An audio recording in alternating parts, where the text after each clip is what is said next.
High above the frozen mountains of northern Alaska, the small aircraft shook violently as a snowstorm swallowed the sky. 17-year-old Isla Hart clutched her seatbelt, her heart pounding as lightning cracked across the clouds. Moments later, a deafening explosion tore through the engine. The plane lurched downward. The pilot shouted for her to brace. The world spun, metal screamed, snow rushed up at them. Then silence. When Isla opened her eyes, she was lying in a field of shattered ice and burning debris. The plane was torn in half, smoke curling toward the gray sky. She tried calling out, but no one answered. She was the lone survivor. Shivering, she forced herself up. Her leg throbbed, her breath came out in white clouds, and the temperature was dropping fast. She wrapped herself in a torn piece of insulation and began searching for anything useful. A first aid kit, a flashlight. A scrap of metal that could be used as a weapon. But as the sun dipped behind jagged peaks, another sound rose through the stillness. A growl, slow, deep, and close. Isla froze. From behind the trees, a massive gray wolf stepped into view. Its ribs showed from hunger. Its yellow eyes locked onto her predator and prey. She raised the metal rod.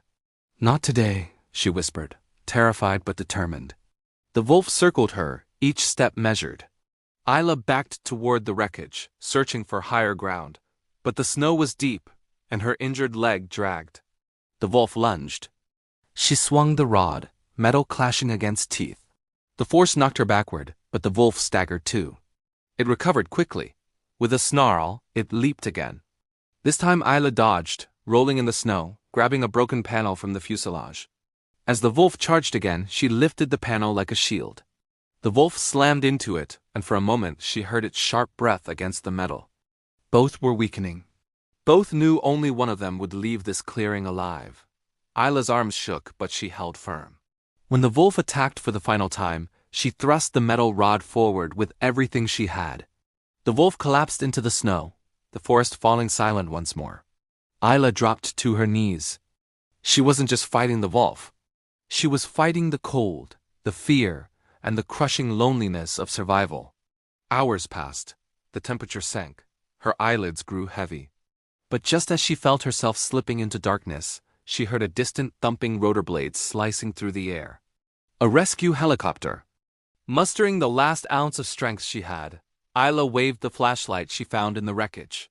The beam flickered weakly. But it was enough. The helicopter turned. Moments later, she was lifted into safety, tears of relief warming her frozen face. Isla Hart had survived a plane crash.